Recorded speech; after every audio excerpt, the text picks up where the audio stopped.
Hello everyone, আমি Manami and welcome to my channel Manami's cake house.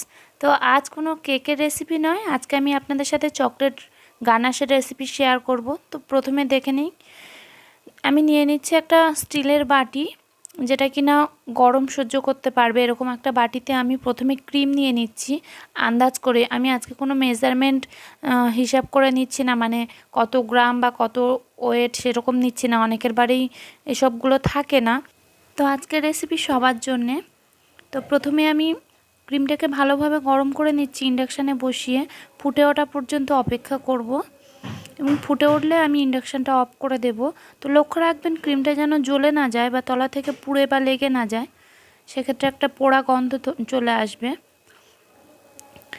তো ভালোভাবে ক্রিমটা আমার গরম হয়ে গেছে, আমি এবার কিছু চকলেটকে টুকরো করে কেটে নিচ্ছি।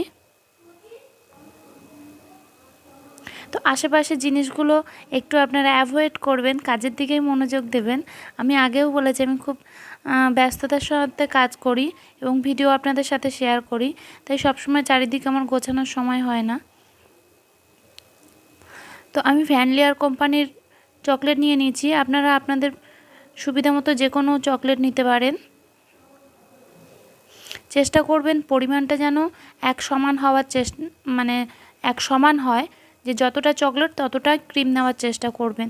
তো আপনারা যদি ভুল হয়, প্রথম হয়তো একটু ভুল হবে, তো একটু মিশিয়ে দেখে নেবেন আপনারা কেমন কনসিস্টেন্সি রাখতে চাইছেন। যদি গাঢ় চান সেক্ষেত্রে ক্রিম কম দেবেন, এবং যদি একটু পাতলা চান সেক্ষেত্রে ক্রিমটা আরেকটু বেশি দেবেন।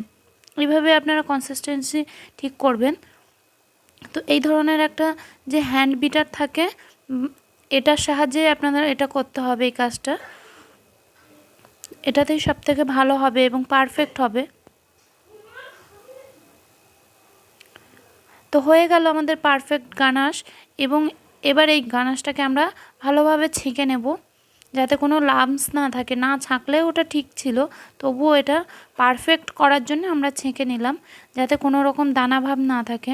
তো এই চকলেট গানাশ দিয়ে আমি আজকে কেক ডেকোরেশন করেও আপনাদের দেখাবো।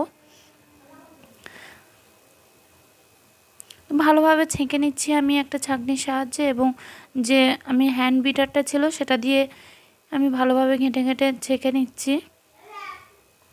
তো বলে রাখি, ভিডিওটি ভালো লাগলে অবশ্যই একটা লাইক করে যাবেন, এবং যদি আপনি এখান থেকে কিছু শিখতে পারেন তবে অবশ্যই আমার চ্যানেলটি সাবস্ক্রাইব করবেন।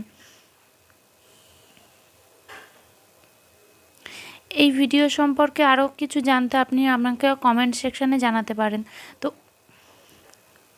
হয়ে গেছে আমার চকলেট গানাশ, এবং ওই বাটি বা যা অবশিষ্ট ছিল ওগুলোকে ধুয়ে বা ওতেই চিনি দিয়ে আমি ওটাকে চকলেট সিরাপ, যে আমি কেকটাকে যে শোক করব সেই সুগার সিরাপের সাথে ওই চকলেটগুলো মিশিয়ে সুন্দর একটা টেস্টি চকলেট সিরাপ তৈরি করে নিয়েছিলাম, যেটা কেকটাকে শোক করতে আমার কাজে লেগেছিল। তো এখন সেই চকলেটটাকে, মেল্টেড চকলেটটাকে আমি একটা পাইপিং ব্যাগে ঢুকিয়ে নিয়েছি এবং খুব ছোট করে মুখটা সরু করে কেটে দিচ্ছি, এবং আমার যে কনসিস্টেন্সিটা ছিল একদম কিন্তু পারফেক্ট ছিল। এটা ঠান্ডা হওয়ার পর একেবারেই জমে যাবে। তো ভিডিওটি দেখার জন্য অনেক ধন্যবাদ। সবাই ভালো থাকবেন, সুস্থ থাকবেন। নমস্কার।